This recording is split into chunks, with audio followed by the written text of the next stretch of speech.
Hello viewers, তো আমরা আজকে বৃষ্টি রাত্রেবেলা, তো তার লেগে আমরা খিচুড়ি রান্না করতেছি। দেখো আমরা সবজি টবজি কাটটা নিছি আর কি, দেখিতে সবজি দিছি, ঘরে যা আসলো তা দিয়ে রান্না করতেছি আজকে খিচুড়ি। সো গাইস, আমরা খিচুড়ি রেডি, আর সাথে আছে পাঁপড় আর আলু ভর্তা আছে, বাট তখন লইতাম না, পরে লম। তো দেখো আমরা খিচুড়ি রেডি, আর খাইয়া কইতাছি কেমন হয়েছে।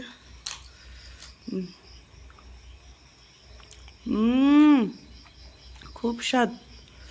খিচুড়িটা দেখছো নি কেমন আঠা আঠা হয়েছে, খুব স্বাদ। এমন খিচুড়ি খাইতে টেস্ট, অন্য খিচুড়ি খাইতে ভাল লাগে না, এমন খিচুড়ি খাইতে খুব স্বাদ লাগে।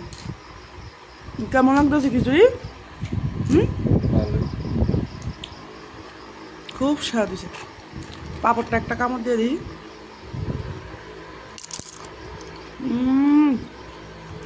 পাঁপড় দিয়ে খিচুড়ি সেই লাগতেছে, সেই।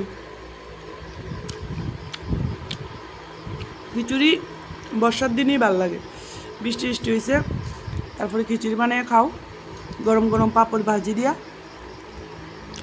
খুব টেস্ট লাগে। ঠিক আছে গাইস, আমরা খিচুড়িটা খাই। এত টেস্ট হয়েছে, কথা কইতে পারতেছি না। ঠিক আছে, পরে দেখা যাবে।